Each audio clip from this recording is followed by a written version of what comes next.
Hello.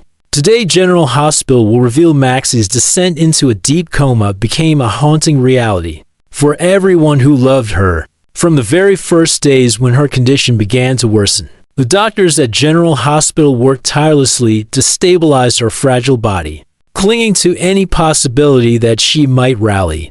But with each passing hour, hope slipped further away. The sudden seizures, the gradual weakening of her vital functions, and the slowing of her neurological responses painted a devastating picture. Even the most experienced physicians could no longer deny the truth. General Hospital had reached the limits of what it could provide. That admission was crushing for her family, because Port Charles was not just a city to Maxie. It was home. It was where her children were growing up, where her friends and family had woven her life into theirs, where she had known love, heartbreak, and resilience. To even consider uprooting her from this place felt like tearing away a part of her identity. It was Lucas, with his history at Massachusetts General Hospital, who spoke aloud the option that no one wanted to face. He explained that Boston's facility was among the most advanced in the world for long-term coma care, equipped with technologies and specialists who might have the expertise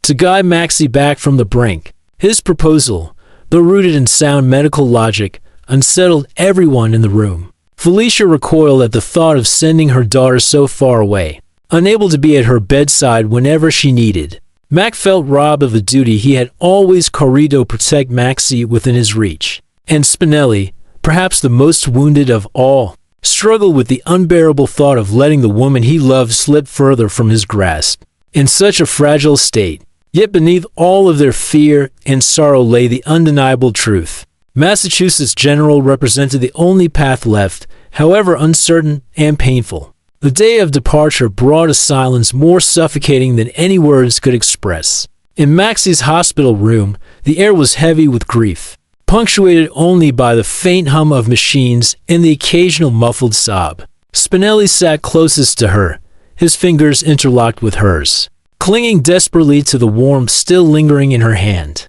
His own hands trembled, as though afraid that if he loosened his grip even slightly, she would drift beyond his reach forever. In his heart, he pleaded silently, begging her to hear him, to open her eyes, to fight her way back to him and their children. He imagined her smile, her voice, and the life they had built together, all flashing before his eyes as he whispered prayers into the void. Felicia hovered protectively over her daughter, brushing Maxie's hair with a mother's gentleness, memorizing the feel of each strand beneath her palm.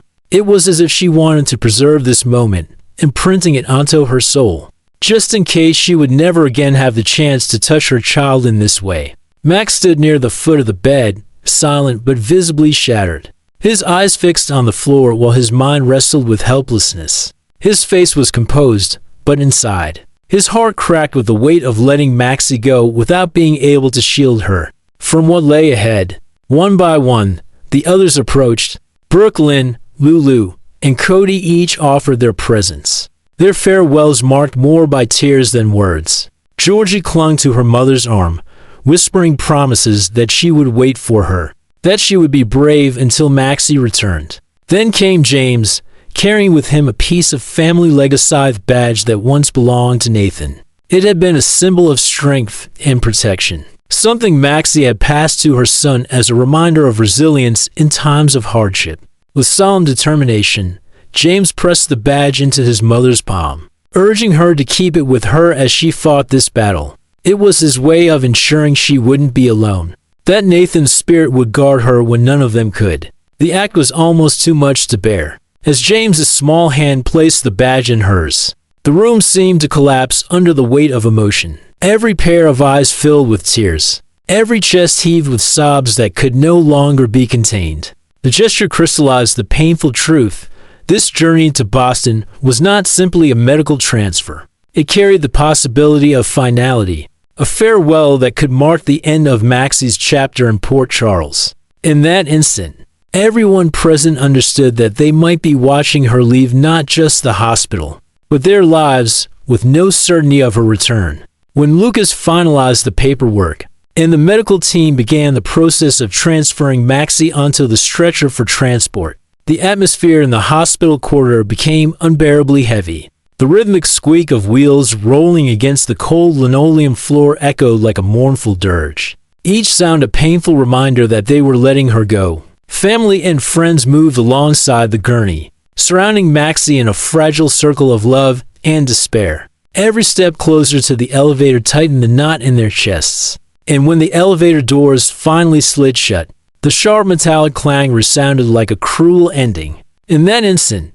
it felt as though every heart in the room had stopped beating, suspended in grief. They were left with no choice but to place their trust in a distant hospital, to surrender their hopes into the hands of strangers, clinging desperately to the faint promise that somewhere in Boston, a miracle still flickered, fragile as a candle flame quivering in the wind. For a brief moment after her departure, silence blanketed the hospital floor. The absence of Maxie's presence was suffocating. The space she had occupied now filled with a void so large it swallowed every ounce of comfort. People tried to console themselves with the thought that she was in capable hands, that this was the right decision, the only decision. But that fragile thread of reassurance snapped when Spinelli's phone rang. He fumbled to answer it, his breath catching in his throat even before the words came through the line. On the other end was a physician from Massachusetts General. His voice was calm, professional, but carried an edge of finality that sliced through Spinelli's soul. The doctor explained that Maxie's condition had deteriorated the moment she arrived in Boston. Unforeseen complications had escalated beyond control, and she had slipped deeper into a state of crisis, her vital signs crashing. It was worse than anyone had anticipated, and there was little time left to intervene. Spinelli's entire body went rigid. His hand clenched around the phone until his knuckles turned ghostly white, the device trembling against his ear. Each word that reached him shattered his heart into fragments too jagged to mend. The hope that he had nurtured, however faint, disintegrated in a single breath. A rush of guilt stormed through him, drowning him in self-recrimination. He told himself over and over that if he had only fought harder to keep her in Port Charles, if he had refused to agree to the transfer, at least he could have remained at her side. He could have shared every heartbeat, every fading second, instead of watching helplessly from afar. Letting her go had become the greatest mistake of his life, one that carved itself deep into his conscience like a wound that would never heal. Felicia, upon hearing the news, broke into sobs that seemed to tear her apart from the inside. She had supported the decision with the belief that it was the best chance for her daughter. Yet now she felt complicit in sending Maxie into danger. Mac, too, was consumed by torment. His strong exterior crumbled as the enormity of what had happened settled in. He questioned himself unless Leslie had his agreement sealed his daughter's fate. Was his silence during the decision a cowardly act of surrender rather than an expression of faith? The weight of that uncertainty pressed heavily on him, dragging him further into despair. Georgie, still too young to comprehend the medical complexities, sensed the shift in the air with terrifying clarity. Her cries filled the room, her small hands trembling as she sought comfort in her grandmother's embrace. James, standing silently by, clung tightly to Felicia's side, his wide eyes reflecting fear and confusion. Though he didn't fully understand, he knew instinctively that something terrible had happened to his mother, and the badge he had placed in her hand now felt like both a gift of hope and a burden too heavy for a child to bear. The following days in Port Charles unfolded like a mournful haze. Every corner of town seemed quieter, weighed down by the collective grief of those who loved Maxie. Spinelli wandered like a shell of himself, his once bright spirit extinguished by the shadow of regret. He replayed the last moments he had with her again and again in his mind, the way her hand felt in his. The sound of the stretcher wheels fading down the hall. The final glimpse before the elevator doors closed. Each memory became a blade that cut deeper into his guilt. He could not forgive himself for failing to protect her, for allowing her to slip further away. Felicia poured her strength into the children, holding them close, her arms a shield against the growing despair. She tried to project faith, whispering reassurances she barely believed herself. Yet in the quiet of night, when the house was still, her tears soaked the pillow as she silently begged the universe not to take her daughter away. Mac, restless and relentless, sought updates from Boston, chasing every sliver of information, every faint glimmer of hope. But each report seemed grimmer than the last, and no matter how many calls he made, nothing could restore the certainty he longed for. And so, Maxie lay suspended between life and death in Boston, while back in Port Charles, her family lived in the agony of waiting. Their hearts were tethered to her by threads of love and desperation, fraying with each passing day. For Spinelli, the torment was especially unbearable. He could not escape the image of her being wheeled away, nor the crushing belief that his compliance had cost her dearly. That decision, made in a moment of fragile hope, had become a lifelong burden, a scar etched so deeply it would haunt him forever. The story of Maxie had evolved far beyond the boundaries of a medical case. It was no longer just about charts, vital signs, or doctors debating over procedures. It had become a living emblem of love tested in its harshest form, of loss that hovered menacingly on the horizon, and of the unbearable weight of regret for her family and friends. Maxie's ordeal embodied a cruel truth that even the choices made with the purest intentions, those believed to be the best and most logical at the time, could still lead to irreversible consequences. And no matter what lay whether she survived against all odds, or whether the darkness claimed her, its shadow of this decision would haunt them forever. No one felt this torment more acutely than Spinelli, a man who had loved Maxie with a devotion that defined him, yet who now found himself powerless in the very moment when she needed him most. After the call from Massachusetts General, Spinelli nearly unraveled completely. The walls of his world seemed to close in around him as he sat slumped in the dimly lit room, a hollow figure consumed by despair. The lamp on the table cast a muted yellow glow over his face, emphasizing the sharpness of his gaunt features and the redness swelling in his eyes. From relentless tears, he stared blankly into the silence, motionless except for the trembling of his hands as he tried to process the unthinkable. Every breath felt like glass in his chest, every moment an eternity of suffocating guilt. His mind betrayed him, pulling him through corridors of memory that he was powerless to escape. Scenes of Maxie, alive and radiant, played endlessly, tormenting him with reminders of all that was now slipping away. He saw the awkward but unforgettable moment when their eyes first met, his shy, fumbling demeanor colliding with the dazzling brightness of her smiliest smile that had altered the trajectory of his life forever. He remembered the struggles they had faced side by side, from crises that threatened to break them apart to triumphs that stitched their bond tighter. He thought of sleepless nights cradling their children together,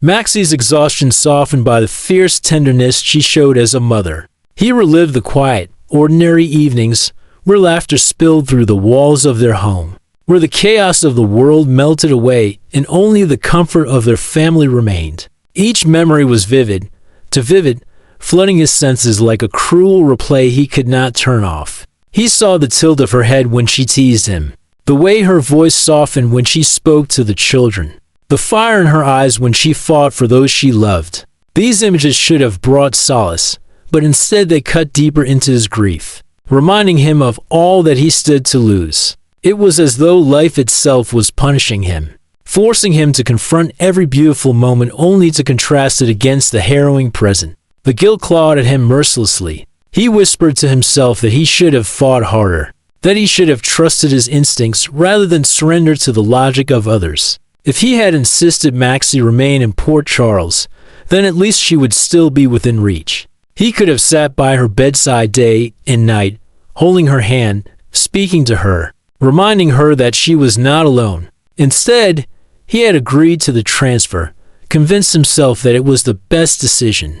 And now she was slipping away in a city far removed, surrounded by strangers instead of family. That realization hollowed him out, leaving him with a sense of betrayal not just toward Maxie, but toward himself. As the hours stretched into days, Spinelli's grief became a prison. He hardly ate, barely slept, and wandered aimlessly as though he were a ghost haunting his own life. The world outside continued in its usual rhythm, but for him, time had fractured. He was trapped in a cycle of memory and regret, unable to move forward, unable to escape the suffocating weight of what had been lost. His love for Maxie had always been his greatest strength, but now, in the face of her absence, It became the source of his deepest torment. Spinelli remained frozen in his grief. The image of Maxie lying motionless in a hospital bed hundreds of miles away, carved so deeply into his mind that it felt as though he carried the weight of her silence with him. Everywhere he went, the room around him, once filled with life and laughter, now seemed oppressive. A hollow shell echoing only with the sound of his own ragged breathing. He pressed his palms against his face, his tears hot and unrelenting, his body shaking as though every nerve inside him was unraveling.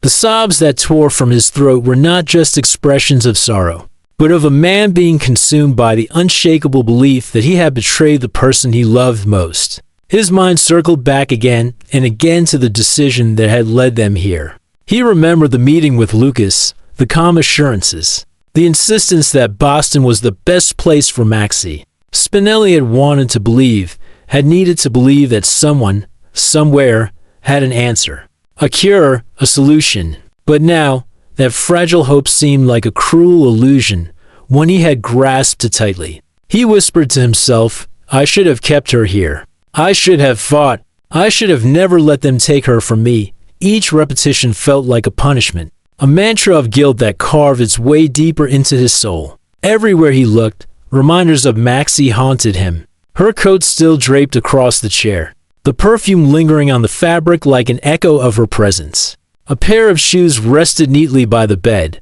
as though waiting for her to slip them on and walk out into the world again. Even the smallest details, an abandoned hair tie on the nightstand, the faint lipstick stain on a coffee cup, became unbearable to look at. They were fragments of a life interrupted, mocking him with their ordinariness while she lay suspended between life and death. He would reach for these objects sometimes, fingertips brushing over them with trembling reverence, as though holding them might tether her to him, but they only deepened his grief, serving as proof that she had been there, alive and vibrant, and that now she was gone. He spent hours sitting by the window, his gaze fixed on the darkness outside, though he saw nothing of the world beyond. Instead, his mind filled with visions of Maxie. He imagined her hand sliding into his, the warmth of her skin, the way she would squeeze gently to reassure him when he faltered. He saw her smile, radiant and effortless, the kind of smile that once could pull him out of any despair.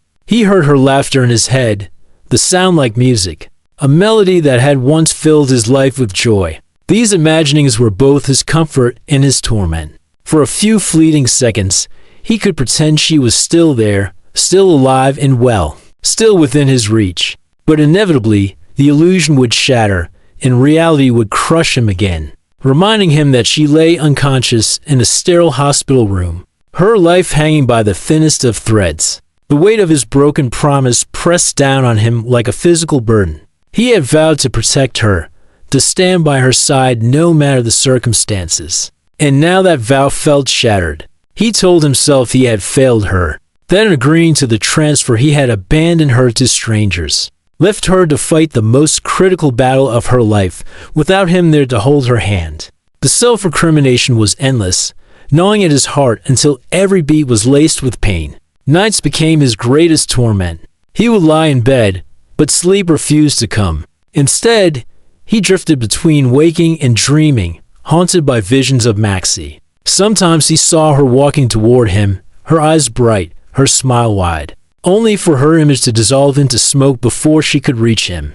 Other times, he saw her slipping away, disappearing into the darkness of a hospital corridor, the sound of wheels squeaking against tile echoing endlessly in his ears. These dreams left him gasping awake, drenched in sweat, his chest heaving as though he had run for miles, only to find himself alone in a room suffocating with silence. During the day, he withdrew from those around him. Felicia tried to comfort him, to remind him that hope still remained. But Spinelli could barely respond. Her words fell against the iron wall of his despair, unable to penetrate the guilt that had consumed him.